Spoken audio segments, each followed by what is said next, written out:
ঠিক একদিন আগে দ্বিতীয় দফায় প্রার্থী তালিকা প্রকাশ করল বিজেপি। রবিবার পশ্চিমবঙ্গের মোট 19টি আসনের প্রার্থী তালিকা ঘোষণা করল গেরুয়া শিবির।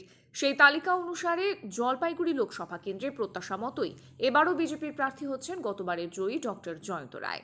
দার্জিলিং লোকসভা কেন্দ্রে রাজু বিস্তা, রায়গঞ্জে নতুন মুখ কার্তিক পাল, জঙ্গিপুরে ধনঞ্জয় ঘোষ, কৃষ্ণনগরে রাতমাতা শ্রীমতী অমৃতা রায়, ব্যারাকপুরে অর্জুন সিং, দমদমে শিলভদ্র দত্ত, বারাসতে স্বপন মজুমদার, বসিরহাটে শ্রীমতী রেখা পাত্র, মথুরাপুরে অশোক পুরকাইত, কলকাতা দক্ষিণ কেন্দ্রে দেবশ্রী চৌধুরী, কলকাতা উত্তর কেন্দ্রে ডক্টর তাপস রায়, উলুবেড়িয়ায় অরুণ উদয় পাল চৌধুরী, শ্রীরামপুরে কবির শঙ্কর ঘোষ, আরামবাগ কেন্দ্রে অরূপ কান্তি দিগর, তমলুকে বিচারপতি অভিজিৎ গাঙ্গুলি, মেদিনীপুরে অগ্নিমিত্রা পল, বর্ধমান পূর্ব কেন্দ্রে অসীম কুমার সরকার এবং বর্ধমান দুর্গাপুরে দিলীপ ঘোষ।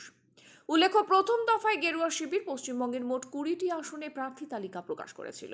দ্বিতীয় দফায় 19টি আসনে প্রার্থী তালিকা প্রকাশ করা হলো। অর্থাৎ 3টি কেন্দ্রে বিজেপির প্রার্থী নির্বাচন এখনও বাকি রইল।